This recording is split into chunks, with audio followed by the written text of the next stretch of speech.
Okay, you're live. Thanks. Thank you. Good evening, everyone, and welcome to the Monday, April 5th Town Council meeting. If you will please join me in the Pledge of Allegiance and then a moment of silence for former Town Councilor Pauline Allen. Thank you.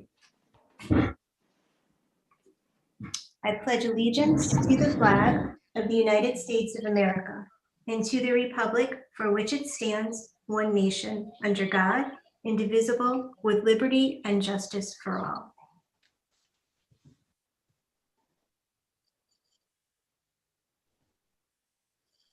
Thank you.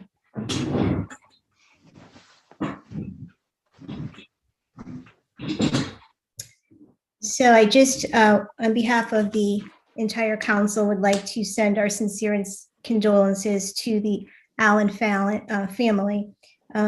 As I mentioned, Pauline Allen was a former town councilor. And as it turns out, Councilor Duffy, you may appreciate this, she was actually a commissioner on the Human Rights Commission back in the day. So again, we send out our condolences to the family. And now we will move into public comment. And as you know, this portion of the meeting is specifically set aside for comments from the public who are asked to limit their comments to 2 minutes. Any person interested in providing public comment should email publicmeetings@rockyhillct.gov, and you will be provided with a link to attend the Zoom remote meeting and instructions on how you will participate. And I just want to note that we do need to update the agenda because we do have a call-in number.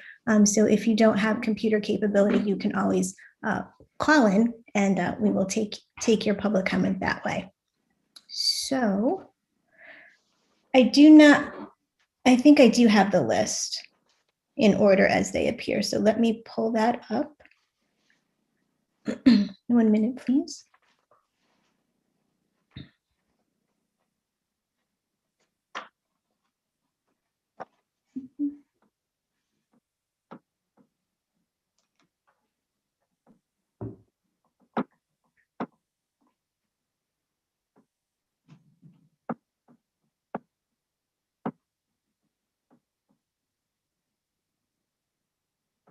Okay.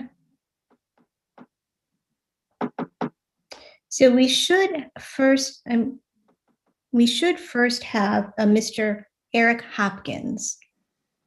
I'm going to ask if he is on and available to make his public comment. Mr. Hopkins.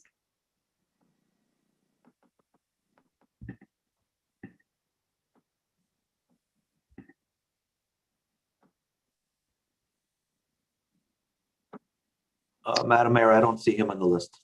Okay, I don't see my chat box. So I'm just trying to see if maybe I'm missing something. Okay.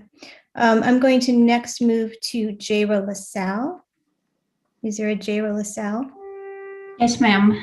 Thank you. You can just state your name and your address, please. Yes, ma'am. My name is Jaira LaSalle, and I am a resident at 42 Ashwell Avenue. Thank you. Good evening, Madam Mayor and Town Council members. I would like to indicate that I am really pleased to see the progress on creating a commission on inclusion and innovation. I think that's found on page 30 of tonight's documents. I think it's a great step in the right direction, but I'm a little disappointed with the verbiage used on the draft. There is no mention of eradicating inequality and discrimination on the basis of race itself, which is what started the whole conversation on creating this commission. It does not address, I don't think it addresses the issue of race head on. Sometimes some people don't want to admit that there is a race issue within our communities, and they use this kind of language to sort of tiptoe around the issue. And I would recommend that an item 6 is added under the commission's role to include specific wording on eradicating racism and systematic racism from our community. Additionally, I would like to mention that some members of our communities have been requesting a public hearing for a few months now, and with no success to address the latest issues related to the 60 West location.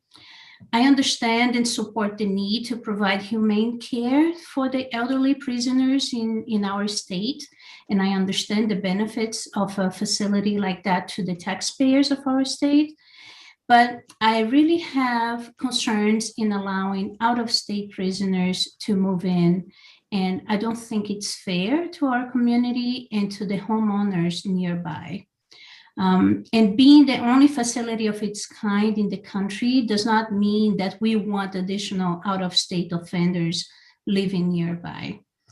If I were to put my house for sale today and a family were to check the state registry, they would quickly see the number of sex offenders within a mile. Most people don't look past the number to see the details related to the offenders. A person that is out of town does not understand that this is a nursing home. They will just see that there are a total of 9, 8 being located at 60 West, that is nearby my home.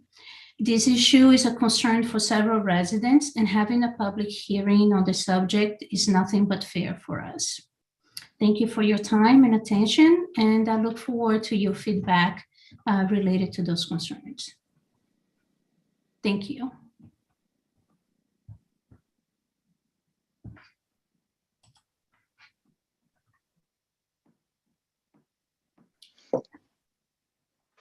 I think you are muted, Madam Mayor. Thank you. Thank you for your comment. We are going to now move to Casey Afabi. Is there a Casey Afabi? Okay. We will move to Monica Barrera. Do we have a Monica Barrera? Okay. Moving to Jacqueline Farnham. Do we have Jacqueline Farnham? Yes, I'm here. Both those two were here, wrote in to speak about the same thing that I'm about to speak about. And they were first time. If you can just state your name and address, please. Okay. Jacqueline Farnham, 95 West Street. Thank you. I'm addressing the town council for the 4th time on this topic. I'm back because I've had no response. I've had no response from this council on the concerns of many residents, which I've articulated, and the actionable items I presented regarding the new developments last December at 60 West. When the state and the owners of 60 West forced their criminal rehab facility on the residents of Rocky Hill, residents picketed at the Capitol. It was condemned by all parties and subsequent councils, and the town council filed 2 lawsuits against Secure Care. But the lack of action from this council is curious. So I'm going to rephrase my questions to you, which haven't been answered. Instead of asking you if you would have the town attorney look into the legality of these new developments and to give the current council a review of the situation, I am asking you, why wouldn't you do that? Why wouldn't you take every step possible to prevent more sex offenders from being brought into our town from out of state by the owners of 60 West? Why wouldn't you question the legality of an out-of-state criminal intake when the law that created that facility doesn't allow for it? Why wouldn't you look into the portability of Medicaid from state to state? There's a precedent in a New York case, and Mass Medicaid is paying 60 West to take, I won't even say his name, their trash. There are new arguments that need to be considered. Why wouldn't you consider an ordinance, like many other towns in this state already have, to prohibit congregate housing of sex offenders from existing near a school with our small children? Why wouldn't you want to limit the number of sex offenders that 60 West can house less than 500 feet from Mosier School? All former town councils, no matter what party, were on the same page about this facility. What has changed?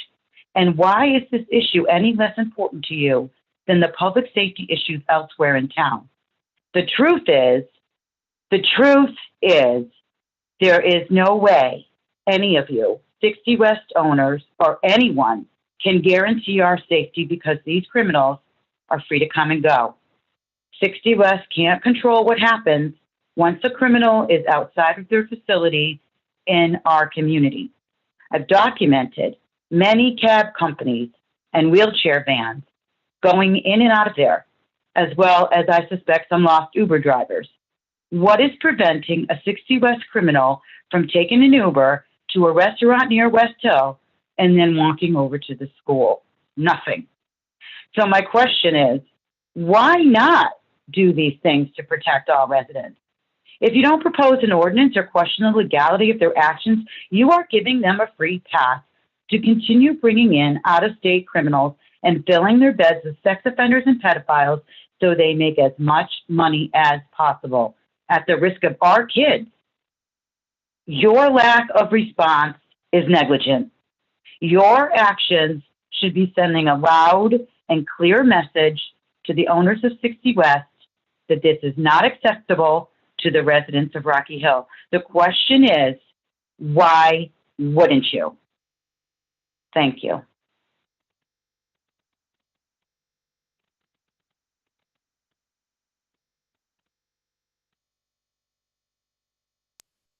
I think you're on mute again. Okay, thank you, Ms. Farnham. Moving on to Sandhya Raj. Ms. Raj?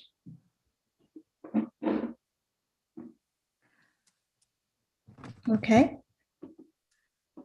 Thank you, Madam Mayor, for giving me this opportunity to bring up a pressing issue. Thank you all to the council members as well.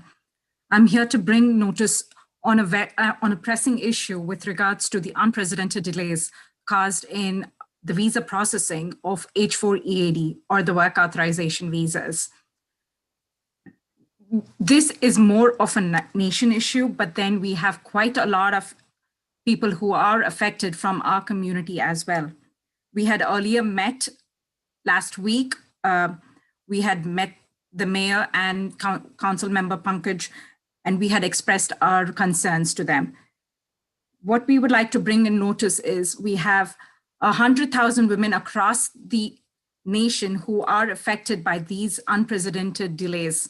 We have almost 41%, which approximately is 50K women who have lost their jobs already.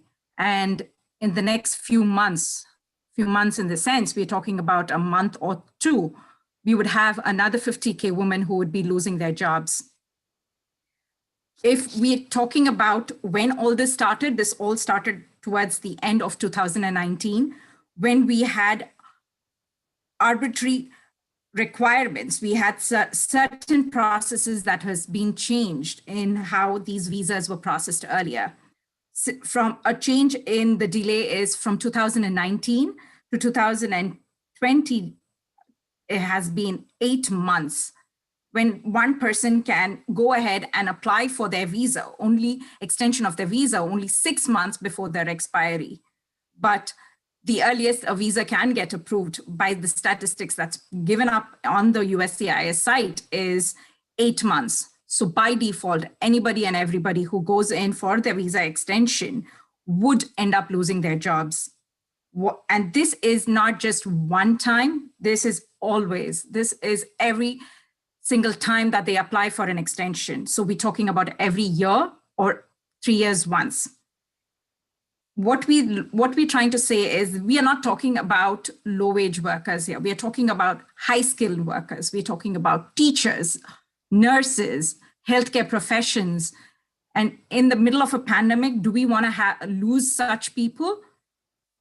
Again, we had during the holiday season, our very own Rocky Hill High schools were suffering with lack of substitutes. We have a whole bunch of well-educated postgraduate women over here who are ready to work. But the only reason why we were not able to come forward and help the community was because we are not allowed to work. So we are here to ask you for help, to help us reach the federal, any help that we can get. be a voice in getting these issues resolved as soon as possible. And hopefully this nightmare ends soon. Thank you. Thank you, Ms. Raj. Moving on to Shilpa Goyal.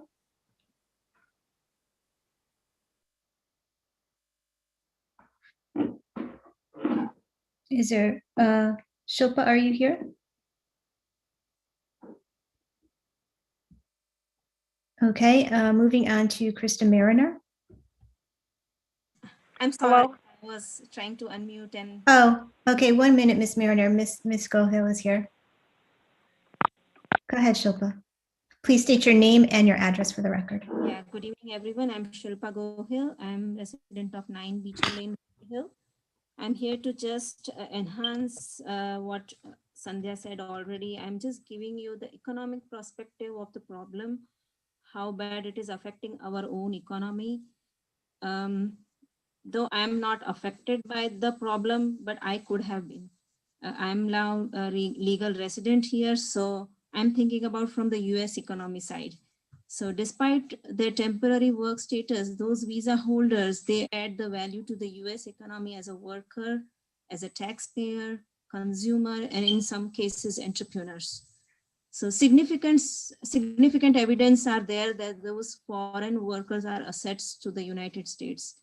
There are research which are suggesting that if you employ this one foreign worker, you have 5 jobs created for those US born workers in the same company. And the employers report that this program gives them the access to the reliable workforce they would not have otherwise access to. And that proves that this program doesn't take away the jobs from the domestic workers. It's in fact the opposite. And this visa workers are a critical part of the economy because 13.7% of those workers are willing to move for a job. Then those native born counterparts, they are not willing, but these guys are willing to move for the job. So then they are not location specific too. H1B, H4 or H1 visa holders, they are actually linked to the positive wage growth too, both for native workers and the foreign workers too. According to a study, like 1% of the visa holders increase has resulted in 7 to 8% increase for native born workers. So this is definitely a positive point. If you are employing a foreign worker, it adds to our economy. So at a time when US is one of the hardest hit by the COVID, and the need for highly skilled workers is more than important now than ever. Additionally, US is projected to face major STEM crisis by 2025 due to lack of domestic talent. And one study has found that the visa workers has helped them drive innovation and generate a greater number of patentable technologies. So you should never leave them. You should never put them in a position that they cannot help us at all. As a taxpayers, it's a very sizable impact on our GDP and federal tax income. H1 and H4 workers, they contribute $27.1 billion per year towards our Social Security and Medicare benefits. And the sad part is sometimes they cannot use those benefits for themselves. There is one institute who has estimated that just by allowing 55,000 more workers, it will increase your revenue, tax revenue by 113 billion. And furthermore, such an income can create more jobs for the US born workers too. And the restrictions and delays in processing the work visas has led the US companies to create the jobs in international affiliates, like outside the US, because they know that they don't have to deal with all these visa issues and all these visa processing delays. And by allowing them to work here, we are trying, they are spending as a consumer here. Like US, I have seen a study which says that visa holders, they are spending $76.7 billion in US businesses annually. And 74% of their spending goes towards the local businesses and their community. And they have invested 20 billions in US annually. So it's a big number. Do you want to leave that alone? I don't think so. So just to conclude, I want to say that, the government should act to pass the immigration reform, not only to protect those families who are separated at the border and, but to protect the interest of strong employers and these people who are highly skilled all over the nation. Their interest remains linked to those of many immigrants coming to work here and contribute to our economy. So I highly recommend that there should not be any delay and it should be automatic. I mean, when they come here, they should have a right to work because they are qualified. Thank you for listening. Thank you. Moving on to Krista Mariner. Hi. Hello, Krista Mariner, 58 Farms Village Road. I'm here to talk about 60 West Street, and I submitted correspondence via email. I hope you have had the opportunity to watch the documentary, Have You Seen Andy?, available on Amazon Prime Video and HBO Max. The documentary details the 1976 disappearance of 10-year-old Andy Puglisi from Lawrence, Massachusetts. The person of interest in Andy's disappearance is notorious child predator Wayne Chapman, who recently moved to 60 West after spending 4 decades incarcerated in Massachusetts for the brutal rape of 2 boys. Mr. Chapman also has multiple convictions in Pennsylvania and Rhode Island. He has admitted to assaulting over 100 children in the United States and Canada. I examined the memorandum of decision for the town of Rocky Hill versus Secure Care Realty LLC, which was HHD CV 13 6037949S, and I attached page 2 to my correspondence. The facility known as 60 West was established under the authority of Connecticut General Statutes 17B-372A, which provides as follows, quote, notwithstanding any provision of the general statutes, the Commissioners of Social Services, Correction and Mental Health, and Addiction Services may establish or contract for the establishment of a chronic or convalescent nursing home on state-owned or private property to care for individuals who, 1, require the level of care provided in a nursing home, and 2, are transitioning from a correctional facility in the state, or 3, receive services from the Department of Mental Health and Addiction Services. A nursing home developed under this section is not required to comply with the provisions of Section 17B-352 to 17B-354 inclusive, end quote.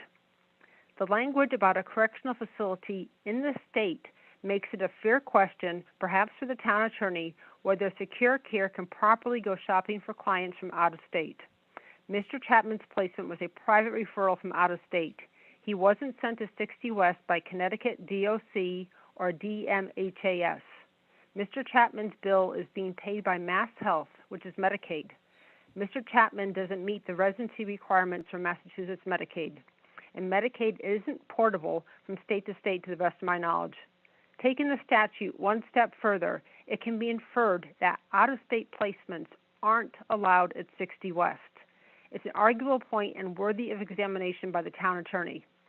I asked the council to meet with the town attorney in an executive session to discuss this angle of inquiry. It is very important that the entire council discuss with the town attorney the history of litigation regarding 60 West, which began in 2012. Councilor Emanuel is the only 3-term councilor. His service began in November 2015. Other councilors, including Mayor Murata, were elected in 2019 and 2017. At the council meeting on January 4, 2001, Mayor Murata stated that her top priority is the welfare of our residents. That includes the children of Mosier School, which is located within 500 feet of 60 West. As was mentioned at the December 21, 2020 council meeting, 60 West overlooks Mosier School, its playing fields, playground, and school buses. At the December 21, 2020 council meeting, Mayor Murata asked the council whether a letter should be sent to Governor Ned Lamont. I look forward to further council deliberation on this matter. I would like Secure Care to get the message loud and clear that Rocky Hill will not sit by quietly as Secure Care accepts a patient like Mr. Chapman. They did not have to take him as a patient. Secure Care's actions show wanton disregard for the public safety and general welfare of the children of Rocky Hill. Thank you for your time.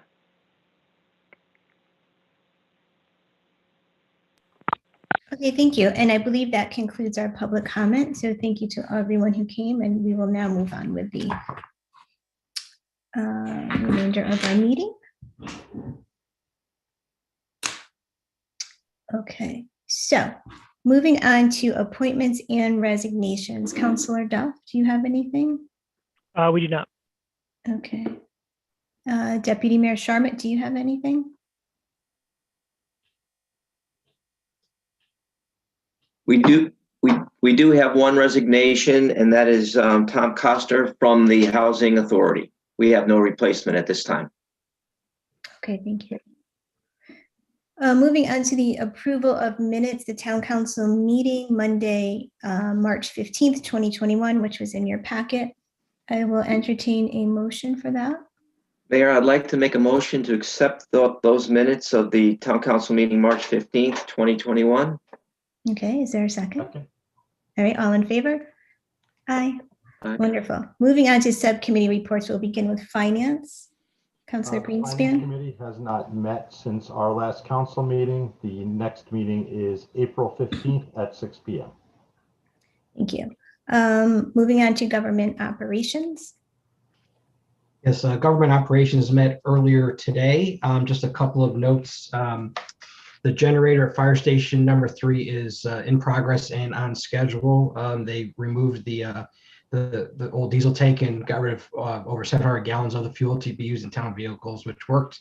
Town's doing a number of other items to get that moving, and they still expect that to be completed by the end of May, as was originally intended. They're also working on a new boiler for the Kennedy House, and that's being done in-house as well.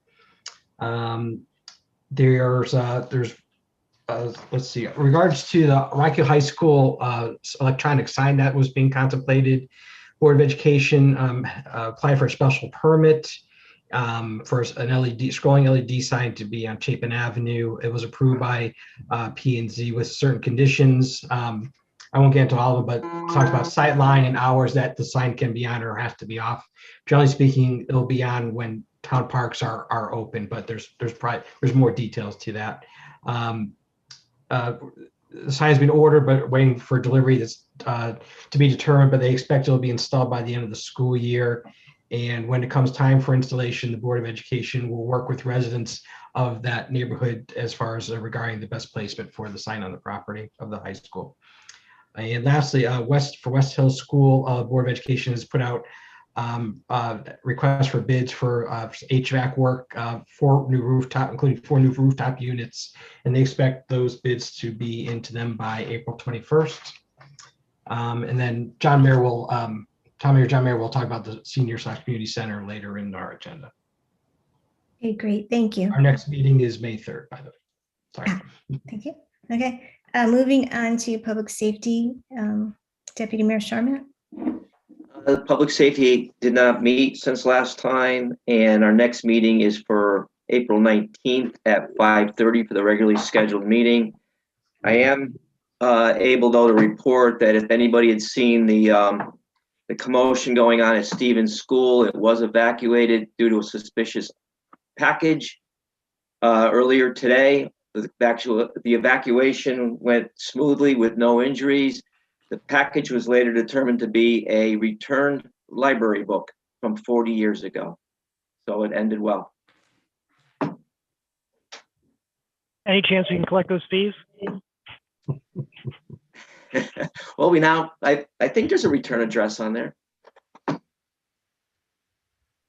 Is that it? That concludes your report? That's it. Okay, all right. Moving on to senior liaison.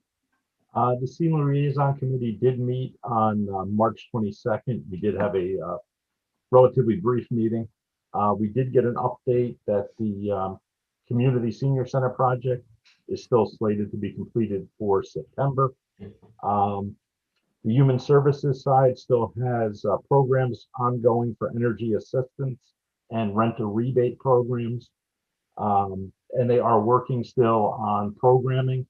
You know, COVID is kind of throwing some challenges into being able to line things up, not knowing an exact date, but they are starting to work on some scheduling. Our next meeting is the 26th of April at 5 p.m. Okay, thank you.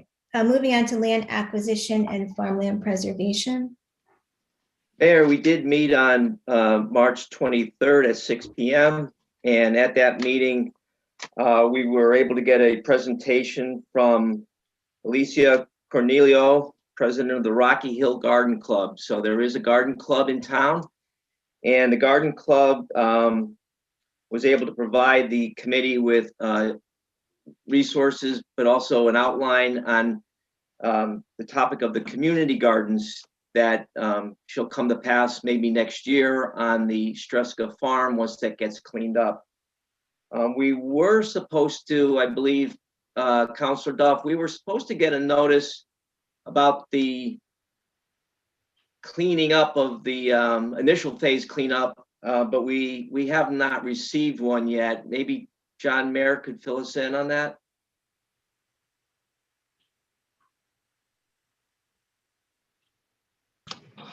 Yes, on the cleanup side, we went out to bid, and a Rocky Hill company, JV3, was the low bidder. We met with them last week to go over their plans and so on, and they started looking at the property last week, and they should be working on it in the coming weeks to start getting it cleaned up. We also contracted a company to monitor the so-called chemicals and various other types of, perhaps not too strong of a term, but various wastes that could be on there to make sure that it gets documented and transported properly. There's one new phase that we ran, a new twist that we have to run into, is that you have to identify all the vehicles in there by their VIN numbers and so on, signed off by a police officer as well as a municipal official, before junkyards will accept it. That way it's more gives comfort to the junkyards so that they would have knowledge that they're taking away junk cars that didn't have any criminal history to it, and so on. So they should be working throughout the month of April, weather permitting, cleaning up that Streska Farm Parcel B section. Thank you, John. So cleanup has begun. I know everybody's been calling in and noticing it, so thank you for that report. And there's also a report that a farmer has begun to till one of the fields, one of three. Is that also true? Right. Ray and I met with the three leasing farmers to discuss gates up by Rhodes Road, is it? They did discuss putting in 3 gates, one up by Rhodes, one up by the curb cut on New Road, as well as a gate inside that sort of divides parcel A and parcel B. And they'll be working on those this month. And then the farmers thought they would be starting to work the land after Easter. But I believe one of them, that was might have been Fairweather Acres, last week went out there and started working on their farm, and hopefully getting rid of some of the metals that may be hidden in their property as well, so we can clear it out. But yes, there was farm activity last week. Thanks. Good news to all of us. Our next meeting is April 27th at 6 p.m. That concludes the report, Mayor. Okay, thank you. And moving on to the liaison to the state rep and the state senator. Sure. I did reach out to both last week to see if they had anything to report about the state legislature, and I did hear back from Representative Wood.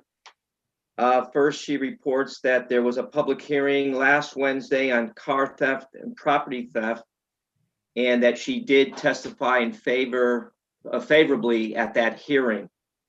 Secondly, she notes that the Commerce Committee focused on bills to help the economy post-COVID, Thirdly, she noted that the Insurance and Real Estate Committee was making headway as well on the cost of health insurance. Fourthly, Representative Wood noted that the governor signed into law an extension of the outdoor dining regulations for restaurants, among other items. And she also reported that the bonding committee had not met since last year, so no progress has been made there yet. That concludes the report. Okay, thank you. Moving on to school liaison. Yes, Madam Mayor, I do have a short report. John Murphy, can you pull up my presentation, please? Thank you. So we'll just jump right into it. So Board of Ed last week, I think it was last week, if I'm not wrong, adopted the budget for 2020-2021. And it's an increase of 3.75%, which rounds out to about like $1.7 million.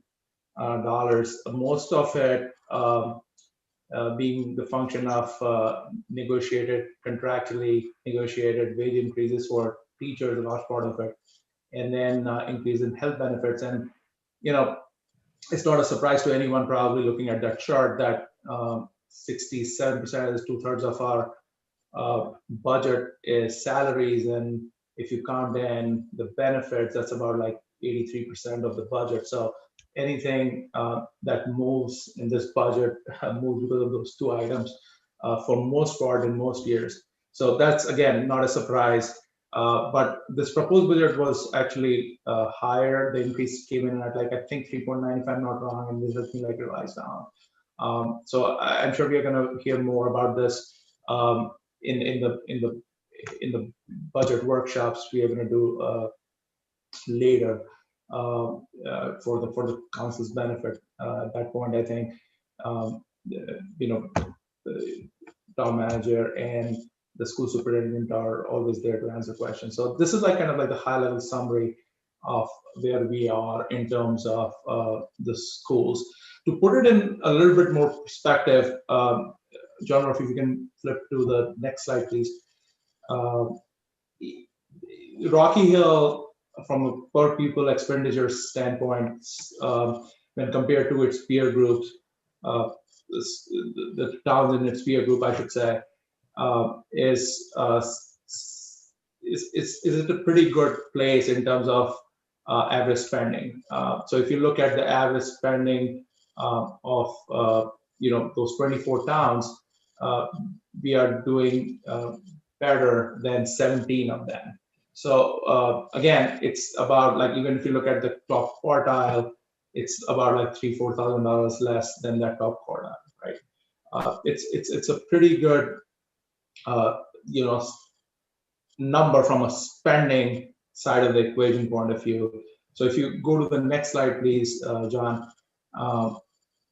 This is where the other side of that equation is, right? Where we look at the outcomes that we are getting. And if you look at those outcomes, in this year, because of COVID, we didn't have other tests which are normally conducted, but we did have the advanced placement test where we score at the top of our league, essentially, right? So from the point of view of the money spent versus the outcomes we are seeing in the school district, we can be all very proud of it. So again, just a little bit of perspective on what we have got for the budget coming up for the next fiscal year and where we are in terms of the outcomes for our schools in general. So again, looking forward to the presentation from Superintendent Zito and from the town manager when the time comes for the budget workshops. Thank you, Madam Mayor. Thank you. Councilor Greenspan, have you loaded your PowerPoint presentation? Because for your capital improvement subcommittee? So capital improvements did not meet. I can put a slide up for that, I think, if I need to. No meeting. All right. I'll go, if you'd like, I'll go. You want to go next to economic development subcommittee? Absolutely. So the Economic Development Subcommittee did meet on March 30th at 8:30 a.m. And we approved the revision to the town's business incentive policy, which is new business item B for tonight. And our Economic Development Director, Ray Carpentino, will present that later this evening. And we don't have a next scheduled meeting at this time. Great, thank you. Moving on to consent agenda, seeing nothing there, we will continue to old business. Paragraph A, discussion, possible action, community/senior center. Thank you. An update on how the community senior center is coming along. With the warm weather coming in, site work will begin once again. They're working on the HVAC ducts inside. They did the equipment pads, were poured in the boiler room so that the equipment could be placed and piping could begin.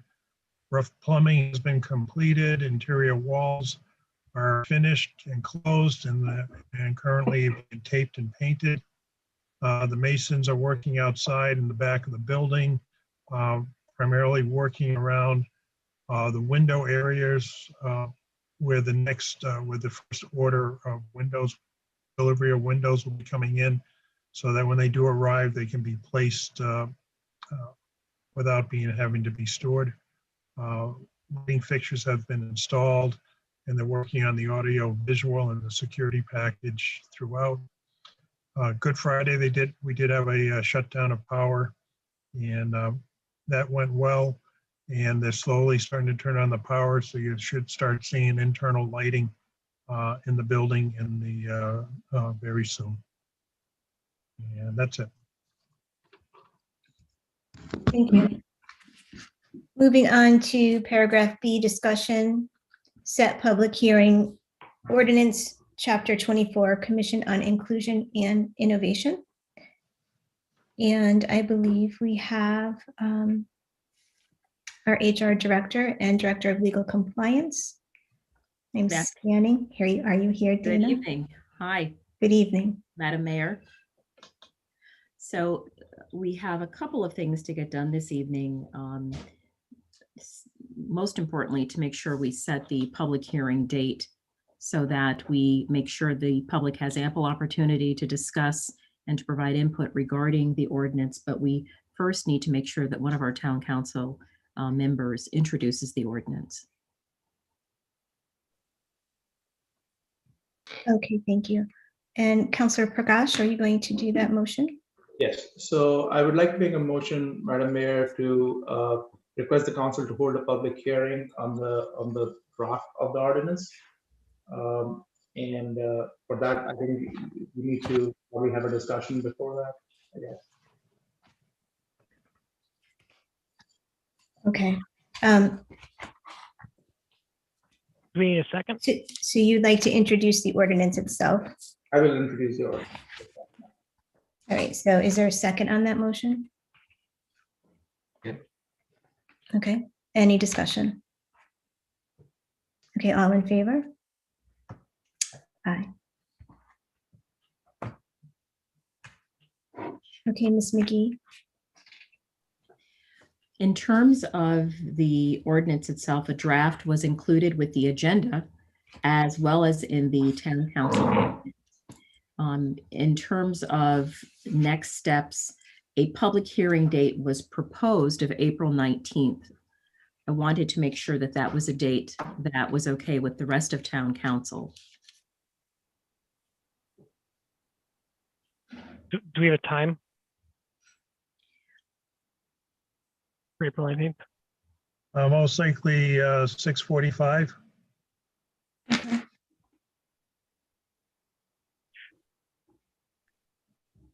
Okay. Okay. Is there any discussion? Public safety is at 5:30. John, right? Yeah. Yep. And so public comment is going to sneak in there 15 minutes before council starts.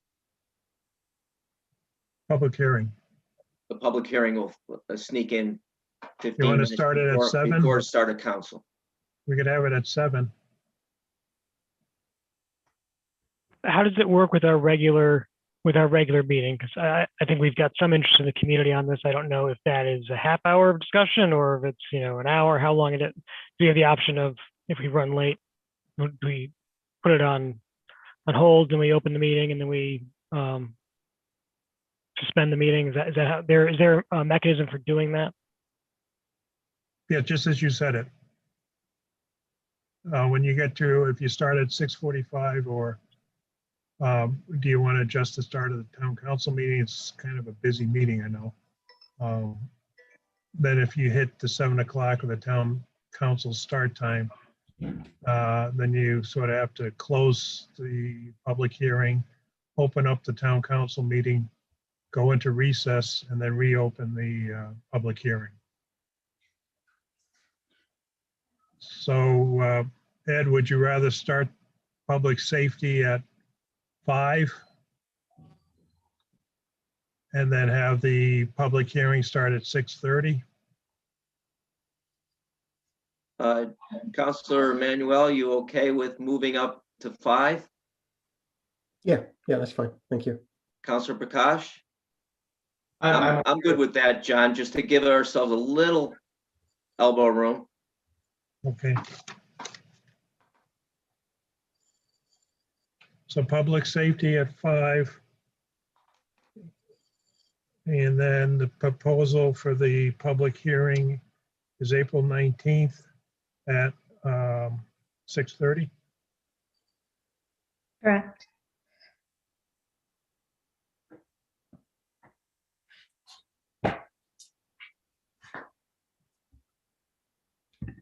Okay. And the council meeting scheduled at 7 still.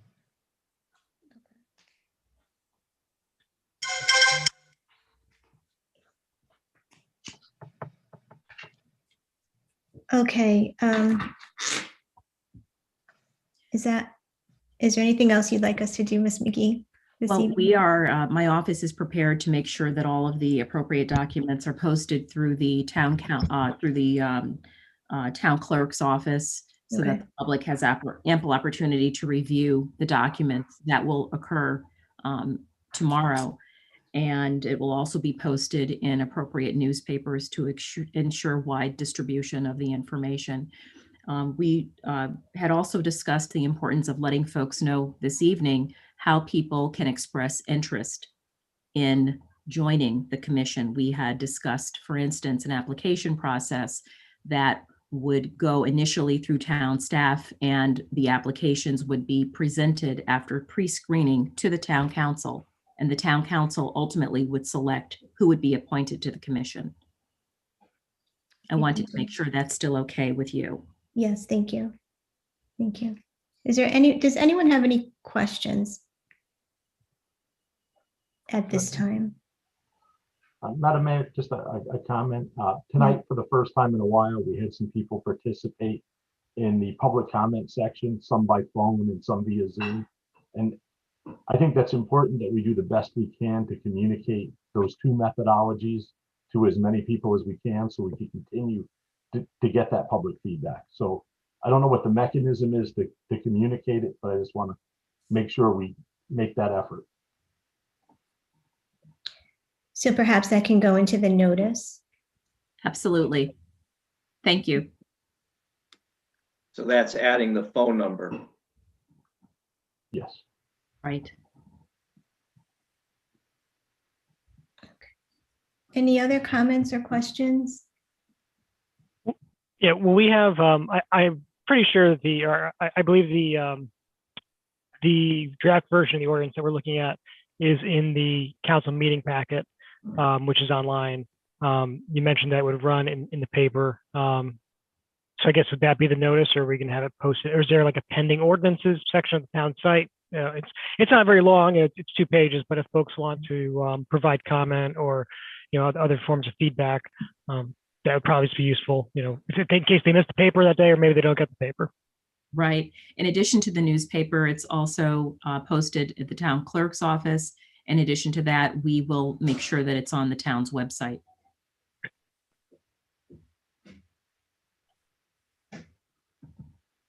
Okay. Now understand that you're putting out this draft version as your so-called final version for discussion. If there's any changes made to the final version, then you have to do another sort of posting and perhaps public hearing as well. I think there's been times in the past, John, that it may have been minor revisions that didn't Yeah. impact public hearing, that we didn't have to have another one. But I do have some comments relating to the structure of the committee. So Dan, is that here and now, or is that after public hearing? I don't see any impediments unless John disagrees. I think it would be now because you're establishing a document to set the public hearing on. So if you do have comments that might trigger a change, now's the time to do it. Thank you. Okay. Yeah, I mean, my comment would be that, this committee should be apolitical and obviously nonpartisan. I don't agree with the concept of a majority putting out names and the minority putting out names. I think it should be the same type of structure as what was done with the school building committee, that took people, in that case, people came from PBC, Board of Ed, council, things like that. This wouldn't be the same structure, but it should be applications going to Dana, being vetted appropriately for those that qualify for it, irregardless of politics. Because I think there's some comments in here that there's not an expiration until 2026, and it does get into politics when parties change every 2 years. So I just don't want anything relating to politics being on this committee.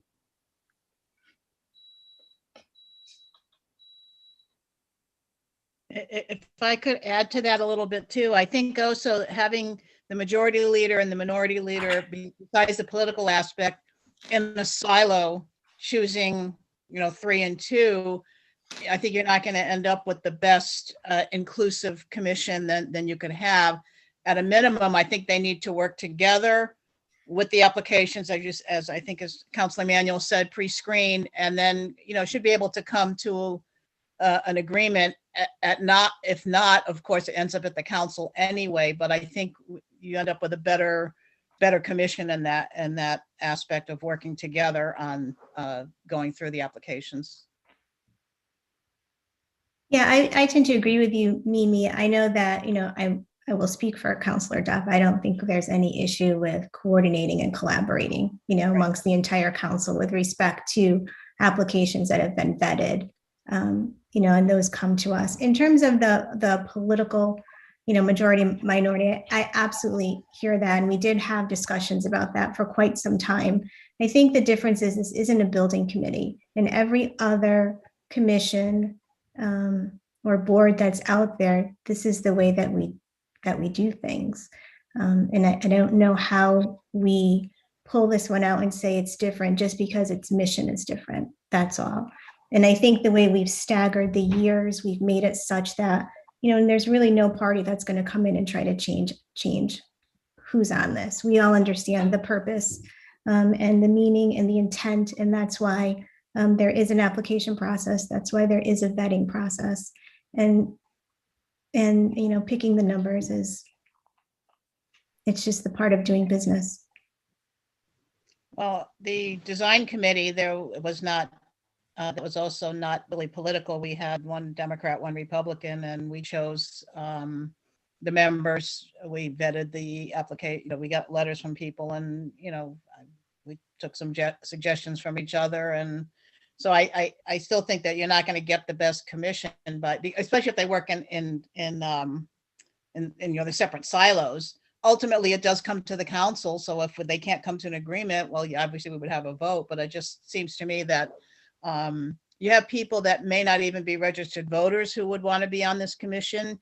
You may have people that are not even citizens, that can't even vote, that could be on this commission. You may have people that are not of voting age on this commission. So to make it, let's face it, that if you're going to choose it, quote, semi-politically, it's going to be people that we know. And I think that is going to leave us short of what we want as an inclusive. So I think we should consider, this is a totally different animal. I agree with you on the other commissions. They are political by nature. Well, and also that the building one is temporary, right? So we want this is supposed to transcend generations. So, I'm just trying to think out loud here. So I don't think the purpose is, first of all, no one's party affiliation is going to be on an application. So we have no way of knowing what their party affiliation is. So I don't see how party politics plays a role in that respect. But is there anyone else who wants to comment on this? I don't know if it'd be helpful, Dana, if you want to talk about maybe the process that went into it, and also that the review process that our town attorney did. So I'm not sure. I'm aware of that. I'm not sure if everybody else is.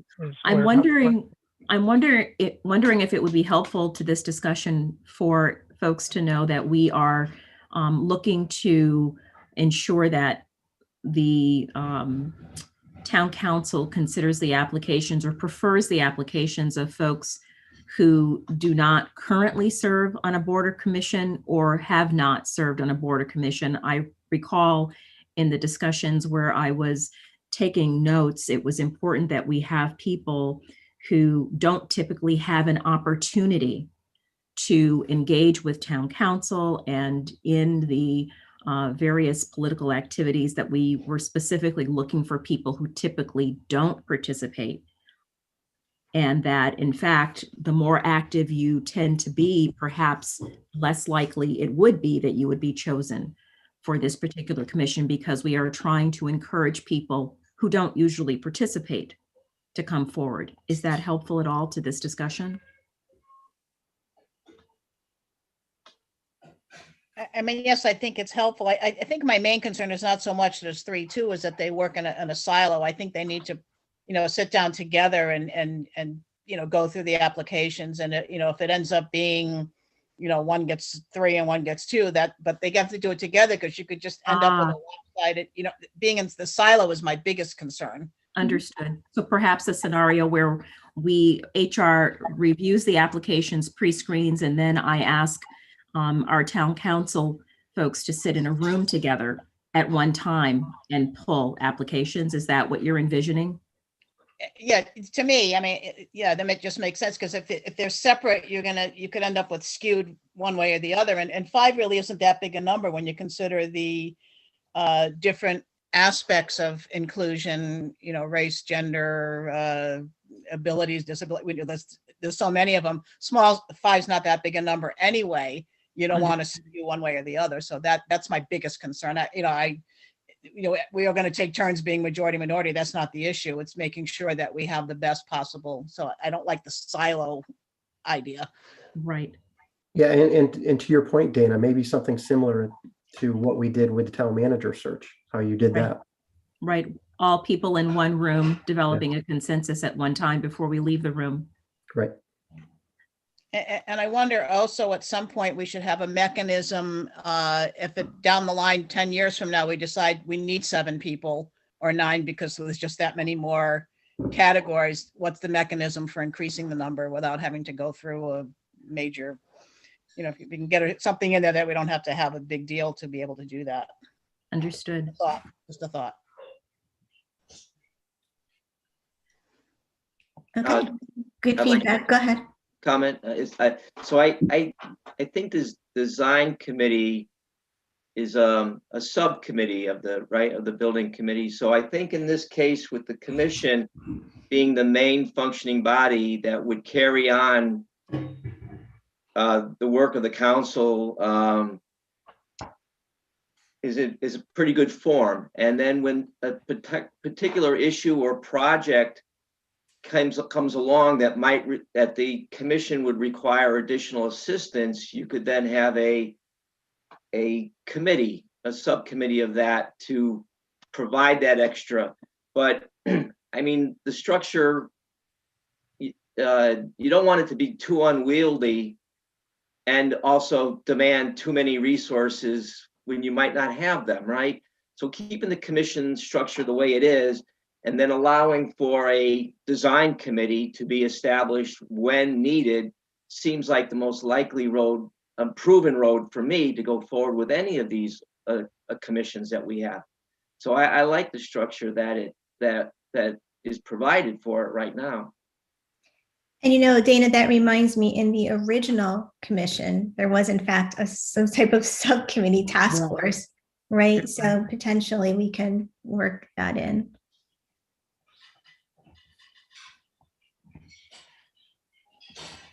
Okay, I've added that to the list. No, this is great. Is any other feedback? Yes, I don't know if anybody else wants to go before me because I've talked a little bit. I don't know if any of other folks want to first, just ceding the floor. Chris. Just thinking about it, and kind of as we're kicking ideas around, I don't know if we need to be I certainly understand it makes sense to be consistent across how we staff our commissions, but I don't know if we need to be as prescriptive as saying 3-2. I mean, I guess if we say that the council work together to appoint the committee, then and it comes to a vote, then whoever the majority is going to be able to fill those seats. The one thing that I would think that if we do look at doing that, I mean, I don't think we'd want to have. We have to walk the line between transparency and being and respect. If we have this list of 10 people, 5 of them get on, 2 of them are alternates. I don't know that we necessarily want to be debating their pros and cons and voting in public. That might not be particularly, might not give everybody the best look, especially if we're just going off an application instead of knowing the totality of a person. So, I could potentially see that section being left a little bit more open, saying that the council will just work together to populate it, because, if it comes down to a vote, that'll be the majority and the minority leaders will have their say at that time. I did think someone raised a good point earlier about potentially adding another item and maybe to put a finer point on what the commission's role is doing. I don't know if that's something like that we'd be able to do as a minor change, following a public hearing.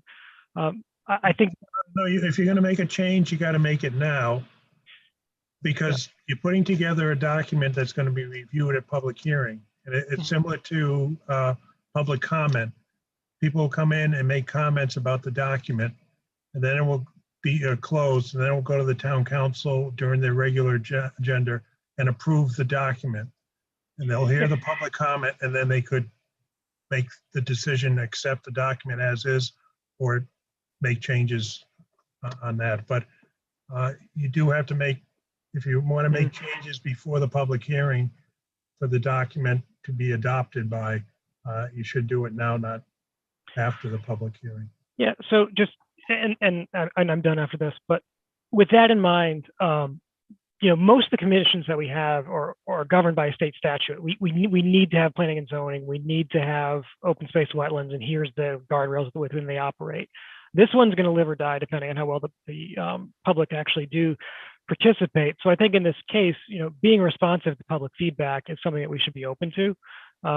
If we have to have a second public hearing to adapt, I mean, and we don't know the response that we'll get in the on the next meeting. Maybe everybody will come in and say it's great as is, but if people are contributing their ideas, we should be open to the fact that we might have to adjust our plan based on those to fine tune what we have here, and maybe be a little bit more open to a second one that approves the final if we need to, because this is kind of its own new animal instead of being something that's very well tied back to state regulations. Agreed. Okay, any other comments or feedback? I was just going to say one thing was I'm more I would be more concerned with like picking individuals who have diversity of experience rather than being too worried about. Although I hear some good points here about political affiliation, I think just having that diversity of experience and diversity of age or generation or whatever other kind of diversities are there, that will be, I think, critical to the success of this, rather than obsessing on like about any labels. Not that, again, like those are not fair considerations and concerns. But I think this, to add to Chris's point, I think this is going to live or die based on like how useful people find it, how representative people find it to their own experiences, and how they have lived or been living. Right? Just bringing that to the commission, like to their experience, will be critical part here. So, Councilor Prakash, I hear what you're saying there, because sitting on the formulation committees for the Greater Hartford Foundation for Public Giving, when they started up the community funds for each of the towns, being very involved in that initial startup for Rocky Hill, the whole premises of that foundation was diversity and inclusion. So every single applicant, every type of project, I mean, the diversity, it's a lot of work to try to find age diversity, talent diversity, so diversity means diversity, and it's a real challenge and a real eye opener. And I think the Foundation for Public Giving, setting up those community funds, we have a group in town already trying to do this, and having seen how that works, that's the main goal: diversity. Just getting the diversity on the committee is going to be a challenge, and you really have to be disciplined in reaching out to as many corners of our community as you can.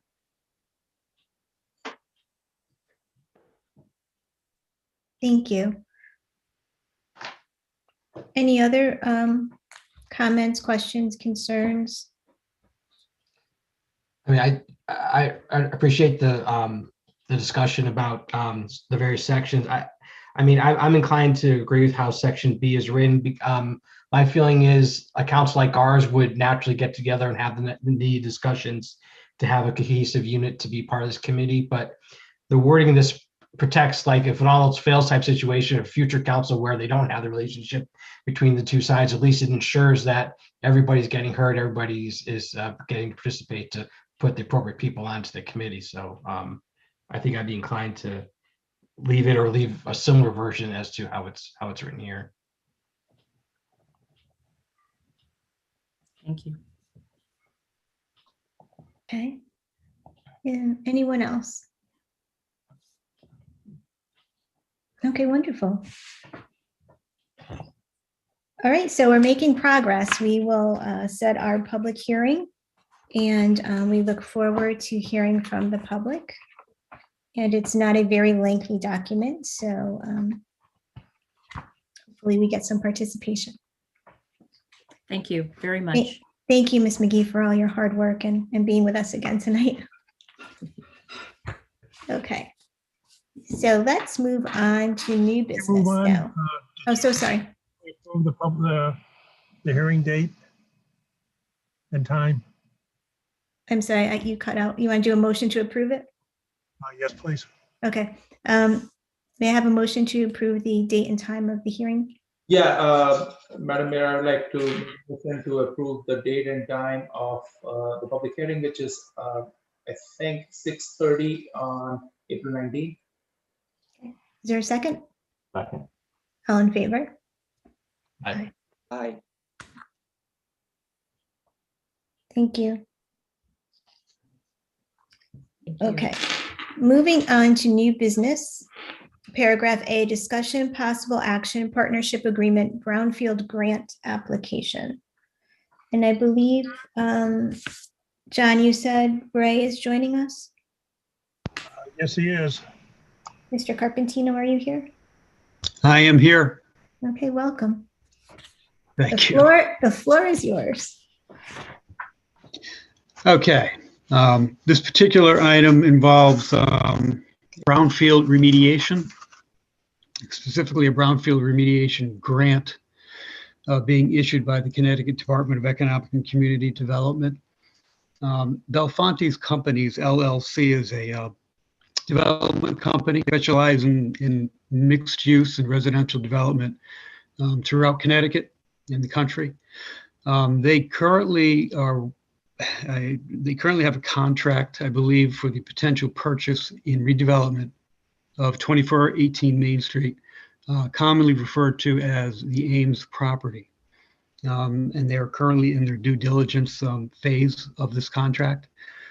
They have performed environmental assessments and building hazard material assessments and working on a remedial action plan and finalizing costs to do all that work.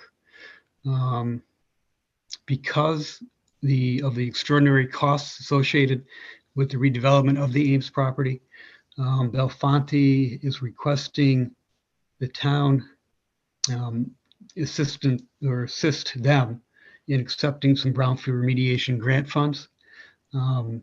So what this proposal would be to approve a partnership with Bellefonte companies, allowing the town to apply on behalf of Bellefonte companies to the Department of Economic and Community Development for remediation funds to redevelop and remediate the Ames property. And the town would act as a pass-through of these funds. Basically, we would apply, DECD issue the funds to the town, and the town would pass through those funds to Bellefonte companies. Bellefonte companies would then be responsible for executing a agreement with the state. They would be responsible for adhering to all of their requirements, all of the bidding requirements, of compliance with the redevelopment plan, everything to do with redevelopment and remediation of the field would be reported back and over and supervised by DECD. And the town would then merely, in this case, with the brownfield grant money, we would just take a backseat and make sure that what was approved up front with the town and actually gets built over the course of the next, 2 or 3 years. Therefore, recommending that the town council approve the resolution. It will just basically help leverage private funding for the redevelopment of this property, which, as we all know, has been vacant at least for the 15 years I've been here, and probably much longer. Okay, thank you. Go ahead. I'm finished. I noticed my camera is not on. It's not on. That's why I didn't know if you were finished. Okay. Okay. Yeah, I'm finished. If there are any okay. questions. Yeah. Yeah. So, obviously this is all contingent upon the state choosing to fund this particular project once application is made, because I'm sure there will be many applications and not all of them will be chosen. And then, of course, even if this grant is awarded for this particular project, it's also contingent on this developer moving forward with the project, which again, is potential. So a few contingencies here, but notably, we've had a lot of conversations with both the Department of Energy and Environmental Protection and the Department of Economic and Community Development, all of whom have, legal forms and documents such that the town does not have any liability here, which I think is important to point out, because the town would, as Mr. Carpentino said, simply be a pass-through. So, and that is a requirement in order to get the grant funds. And for anyone who's curious, a developer potentially could get up to $2 million for remediation, and that would include testing and more testing, and then the cleanup, and then sometimes, depending on what is being cleaned up, continuing to monitor it, and that could be for years. I don't know that would happen in this particular situation, but that's why that such a big amount of money is available. And then there's also some caveats there where if you're going to take that full amount, you have to do certain things as a developer. And so some developers we're learning actually only take us just under $1 million. So they're not tied up with a lot of responsibility to the state. But in any event, that's kind of something that, has been going on for a while. So I think this is a wonderful thing for us to pursue.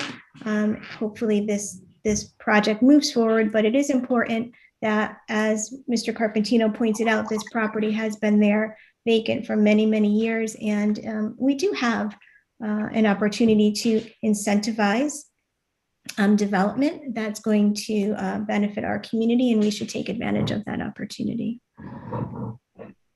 So are there any questions or comments or discussions with respect to this from Mr. Carpentino? Sure. Just a quick question. Ray, has this been done before? Has the town acted in this fashion on other projects? Not with me, no. In the state and in the country, absolutely. It's a common practice for municipalities to partner, because this brownfield, like most brownfield grants, it does not allow private entities to apply on their own. So that really forces municipalities and private developers to form a partnership to leverage funding to clean up and remediate these brownfield sites, which probably would not be remediated if not for these types of funds. Thank you. Oh, you know what? Let me step back one.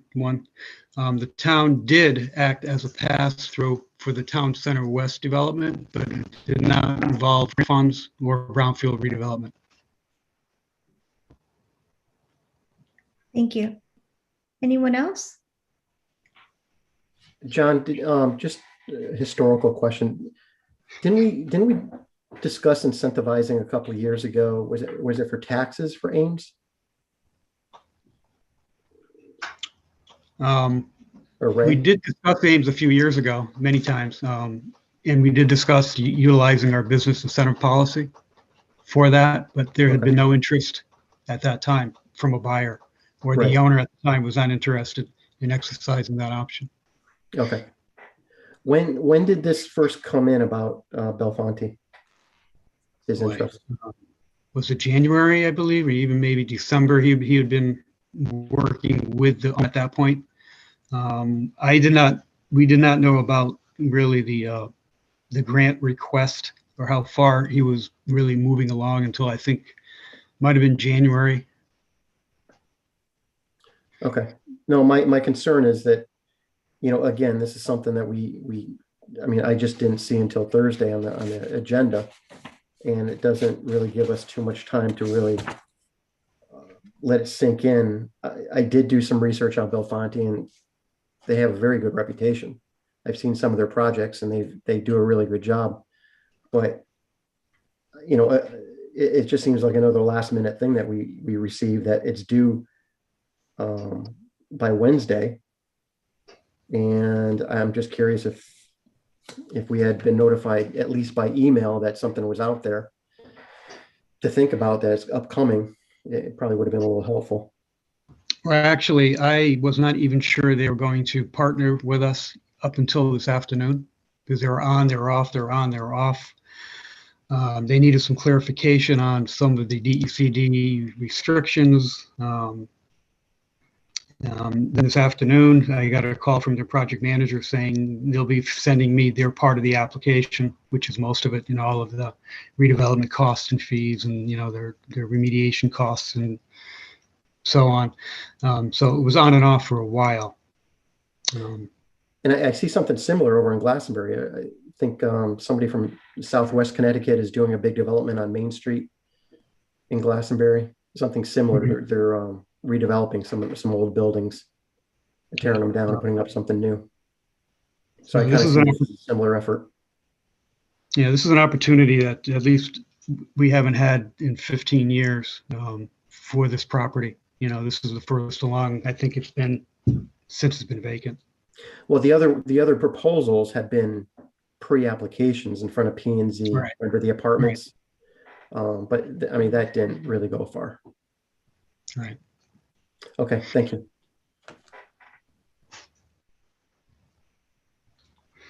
Any other questions or comments for Mr. Carpentino?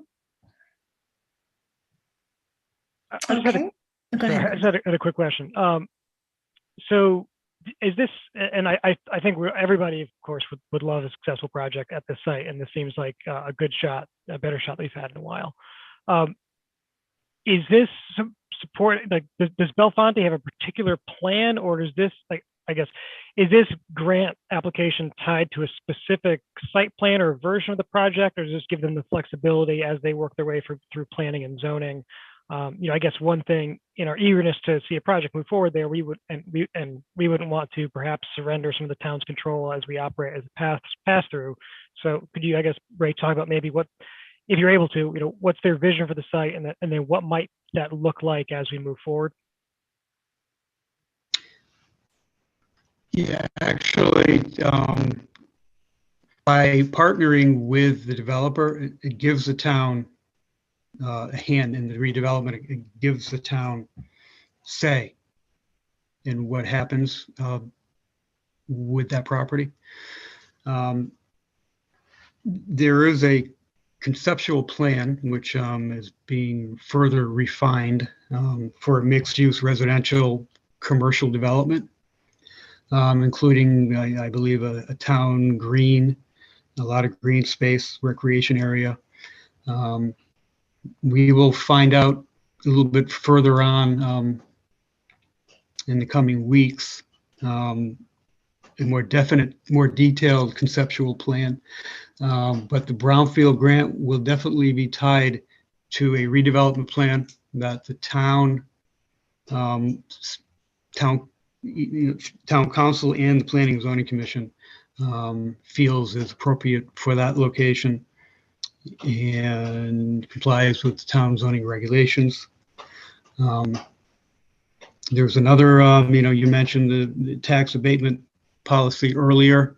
I'm pretty sure that will be there will be a request to exercise that particular document. And again, that particular document will be tied to a conceptual redevelopment plan, which again would be tied into a site plan approved by the Planning and Zoning Commission. So there's quite a bit of municipal oversight in what gets developed because of the Brownfield grant situation, and because if there is a tax abatement being applied for, the town has much more authority as to say yay or nay as to what actually happens on that property. I think did I hit your question? Yeah, absolutely. That makes sense. Good. Thank you. All right, thank you, Councilor Duff. Is there anyone else who has any questions or comments?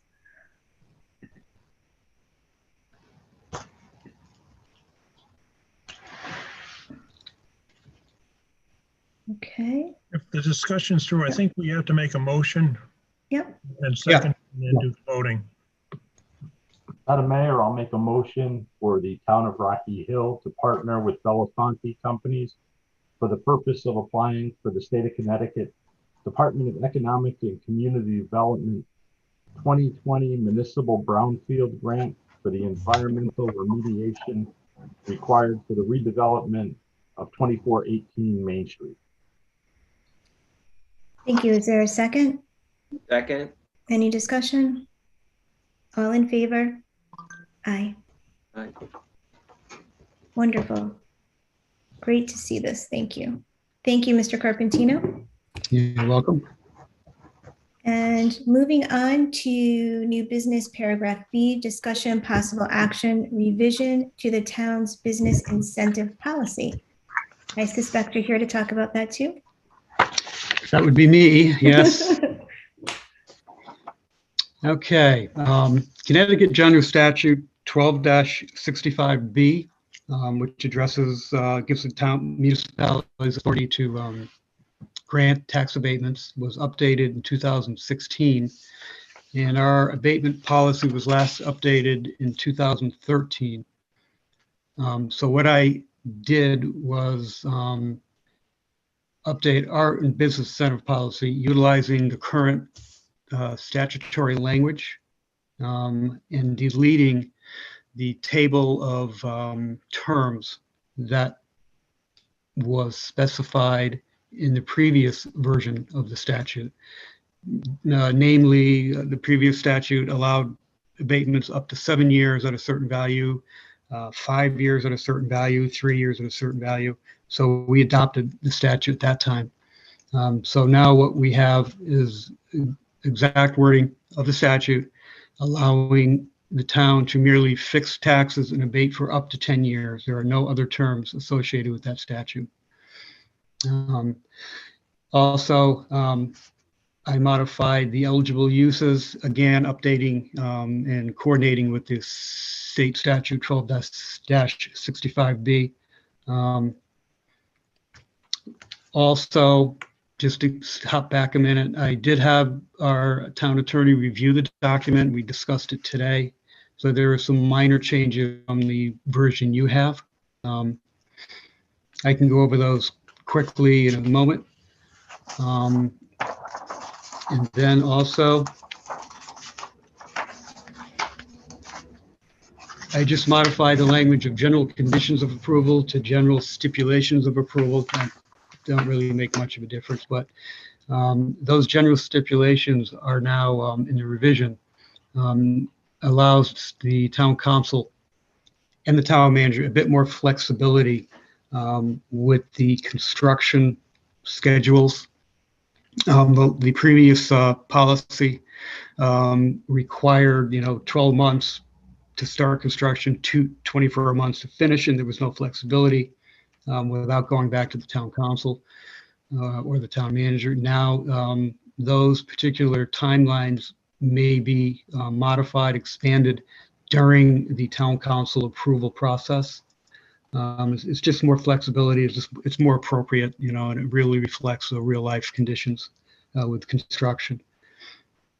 I've also tied in the actual tax abatement to the approval of the site plan by Planning and Zoning Commission, which is tied into the approval of a conceptual plan that the town council would approve with a tax abatement policy application. So things are coordinated with planning and zoning also with the revisions. The rest are just, formatting. And I also added our Town of Rocky Hill Make History Here logo at the top.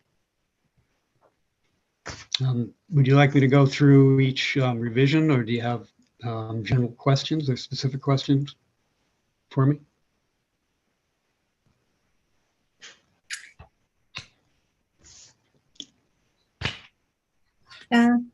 If I could just make a comment, Ray, thank you for running this through the town attorney, because I know at our economic development subcommittee that was raised twice, and we thought you were comfortable that we didn't need to, and thank you for taking those extra steps, because I always think it's important to run these through the right channels before we approve. Exactly, and I knew you would be upset if I didn't do it anyway. So. Okay. Well, why don't we make a motion and we can have a discussion? Sure. Madam Mayor, I'll make a motion to approve the revisions to the business incentive policy as proposed this evening with changes by Ray Carpentino, our Economic Development Director. Okay. Is there a second? Second. Okay. May I just make a comment to that? Mm-hmm. Can you add to that motion in as revised by the town attorney? Certainly. I'll amend to add as revised by the town attorney. And I'm wondering, do we need to reference the fact that we're approving a town resolution, John?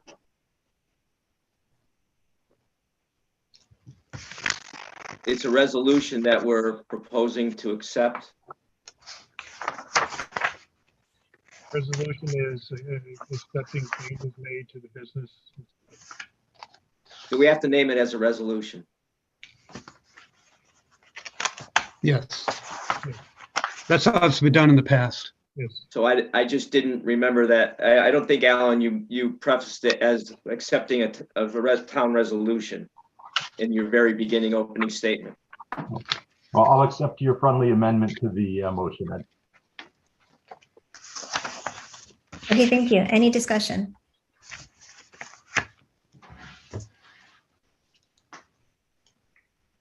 I'm just waiting to see if people are putting their microphones back on. Okay, no discussion? All in favor then? Aye. Thank you. Thank you, Mr. Carpentino. You're welcome. Thank you. Have a good night. All right, moving on to new business, paragraph C, update. April is Earth Month in Rocky Hill. Madam So, Mayor, I was going to make a motion that you name April as Earth Month in Rocky Hill. all right, is there a second? Any discussion? All right, well, I guess then that's that. All in favor? Aye. Okay, we did have a slide that we were going to show you, and I'm going to see if IT John has that slide, just to give you a little bit of background, but here it is. Okay, so this was a little bit of, just to give you a little bit of background, April 22nd is actually Earth Day. And so given that we now have our town registered as a Sustainable Connecticut member, and given that Councilor Thoreau and I have been working with CCSMM on all things trash and recycling, it kind of makes sense that we start to look at sustainability in Rocky Hill, particularly this month, as a full month of fun things to do. So there's actually a little committee of volunteers that has been formed, and I would encourage everyone out there, if you have any interest in getting involved, if you have an event that you might be doing this month, we would love to hear about that.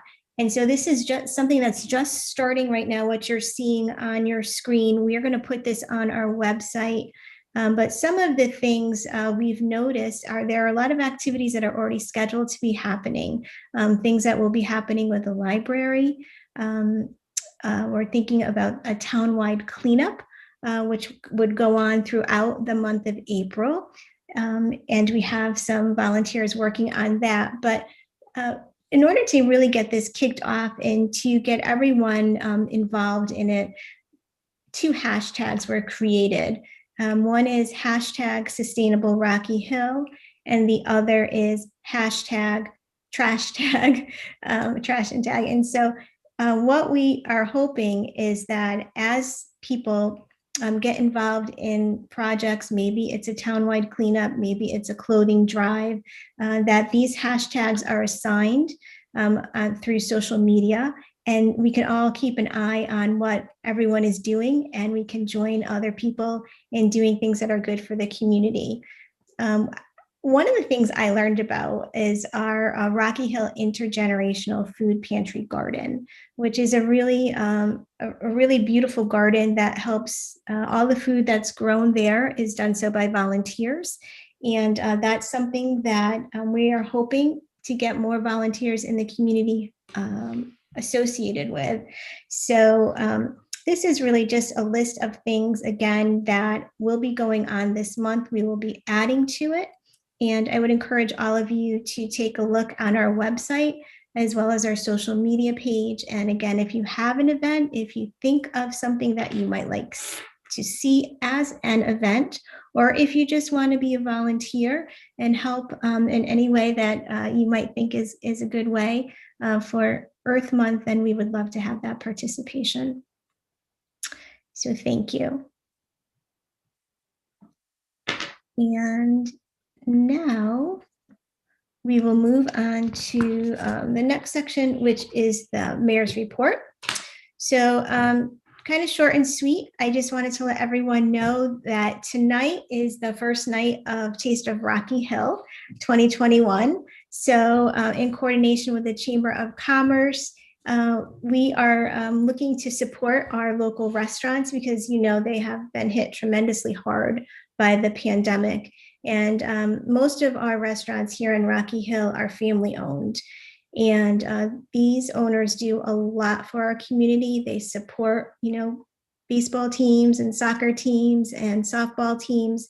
They're always giving donations for various events. And, you know, there's still, even though the governor has allowed full capacity, when you take into consideration that the tables need to still be distanced, you don't really have the full amount of people going in there. And right now there isn't a lot of confidence from consumers to actually go out and get into the restaurant. So we really want to draw attention to all of our wonderful restaurants here in town. So that's why we've started this Taste of Rocky Hill with the Rocky Hill Chamber. And if you go onto the Chamber's website, and I think we have a slide that will show you all of the restaurants that are participating. And so there is a list, and we keep adding to it, which is really exciting. The basic premise is, if you go onto the Chamber website, you will see what these restaurants are offering for $20.21. And that's intentional because it is the year 2020, and we want to make sure we're giving them all lots of support. So I want to thank the Chamber for partnering to support our local restaurants. And I want to thank those restaurants who are participating. And if you wish to participate, you can see that there is a form, and just throw your information up there and we will definitely add you. The second thing I want to tell you, just give you a brief CCSMM update. We had our full coalition meeting last week to discuss all things trash and recycling. I want you to know that DEEP is doing a phenomenal job with its municipal leaders and the public in trying to find creative ways to address our trash crisis.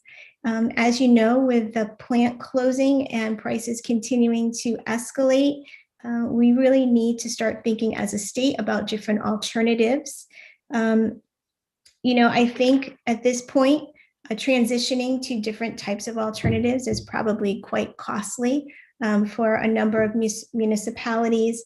But I am encouraged from our last meeting, because I did bring that up to the commissioner, and she did say specifically that she was lobbying the legislature to get funding for DEEP so that DEEP can then incentivize municipalities to create pilot programs for their trash and recycling, or perhaps a food scraps organic waste pickup.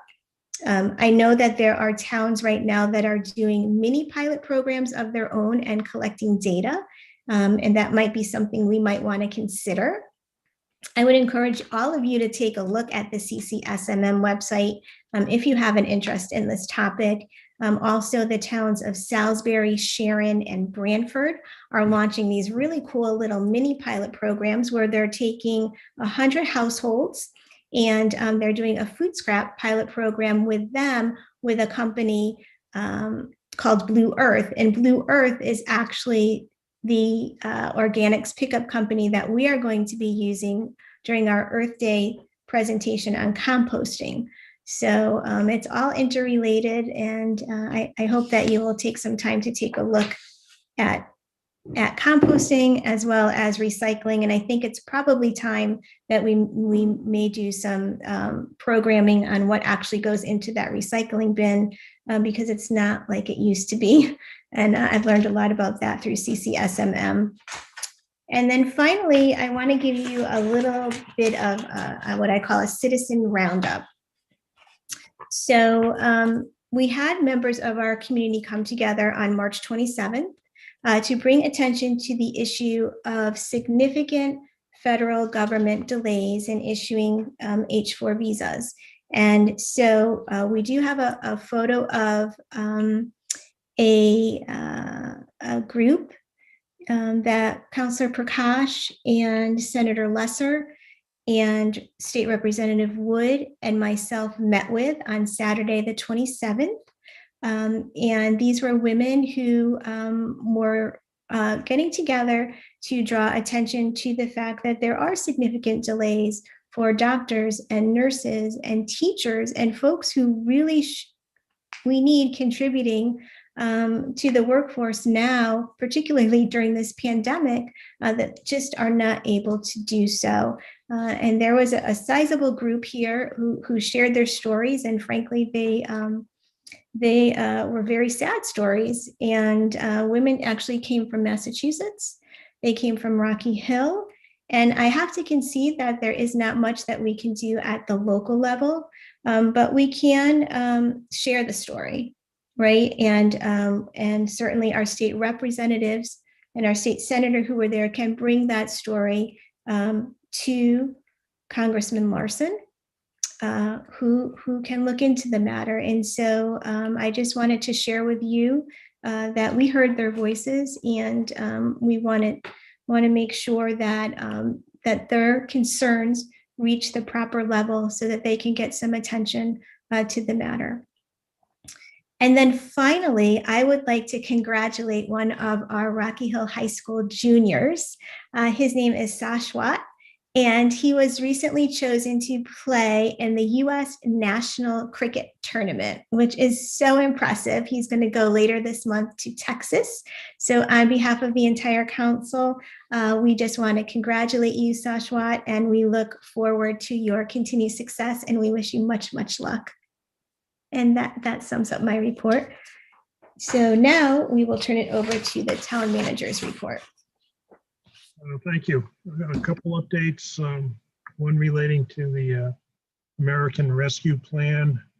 I received an email from last week from CCM saying that they've been working with the National League of Cities to contact the Treasury Department, who's responsible for the money associated with this rescue plan, sending them a letter about 21 pages listing specific questions that they would like to have the Treasury address associated with how that money can be spent. Because the Treasury has 60 days to come up with their guidelines as well as funding the money. So they expect it to occur sometime late April or early May. So again, CCM working with the National League of Cities to try to address some of the issues that municipalities have with the Treasury Department associated with this plan. The other update relates to the landfill. As we discussed earlier and past, that the owners of the landfill submitted a closure plan to DEEP a few weeks ago, and there was some concern about informational hearing and so on. About in the middle of last month, did receive an email from DEEP's Waste, Energy, and Enforcement Division, basically saying, given the time period outlined and the fact that DEEP determined it would be beneficial for a full review of the closure plan prior to required public information meeting, DEEP has decided to defer publication of a public notice until they have completely reviewed the closure plan. They anticipate the staff will complete their review in the next few weeks, which should be sometime in April. And then they'll notify the owners, Meadows Properties, to publish a notice for a informational hearing. So that's still everything's in DEEP's hands at the moment. Also, basically the town council doesn't have a great deal of involvement with this. Aside from DEEP, it will go to the boards and commissions associated with the wetlands and the planning and zoning. Basically, the town council's only action is to approve any post-closure use of the land. Post-closure use of the land. So currently, it's been that landfill post-closure use is for open space and passive recreation. If that use does change, then the town council would have to approve that changeover.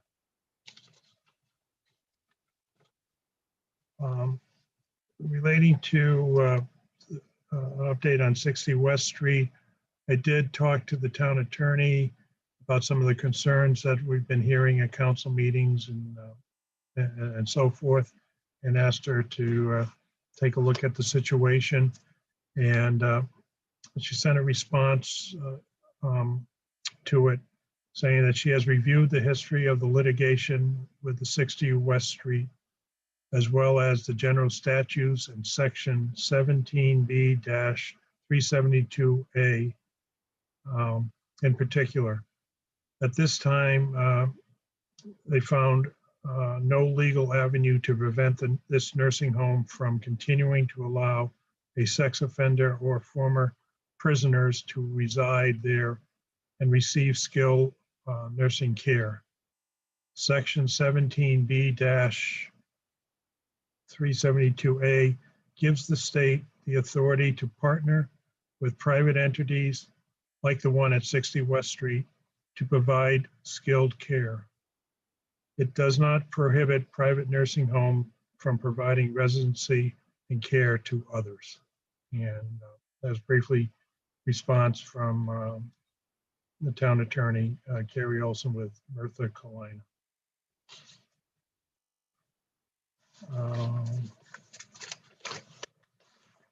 Next meeting, the 19th, our friends from MDC are coming in to give a little presentation on their vegetation management plan. I believe they'll be starting this week, going through around their easements to actually do some cleanup work so that they can get access to their sewer lines and so on. So they'll be coming in to go over their plans and how it's being done and so forth. They believe some of these lines were installed back in the 1950s and probably haven't been addressed at all. There'll be, primary cutting of trees as well as doing some cleanup of brush.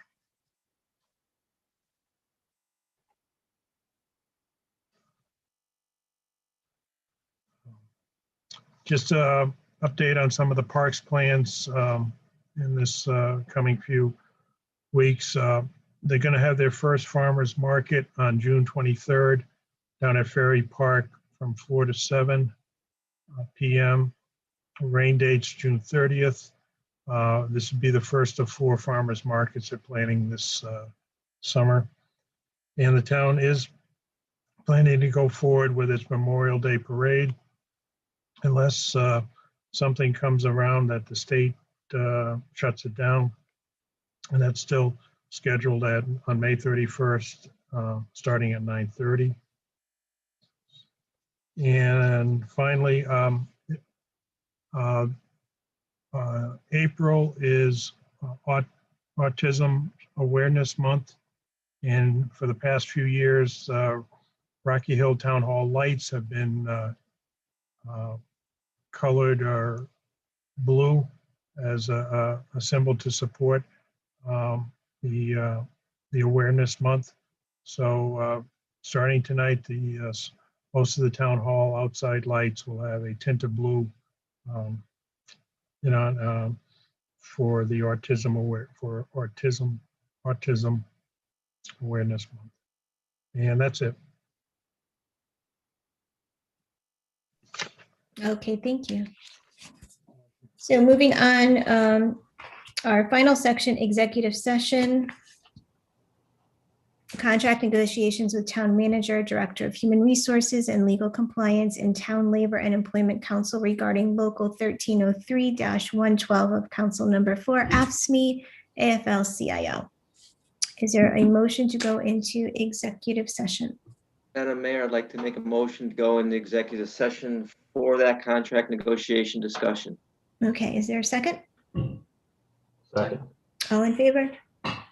Aye.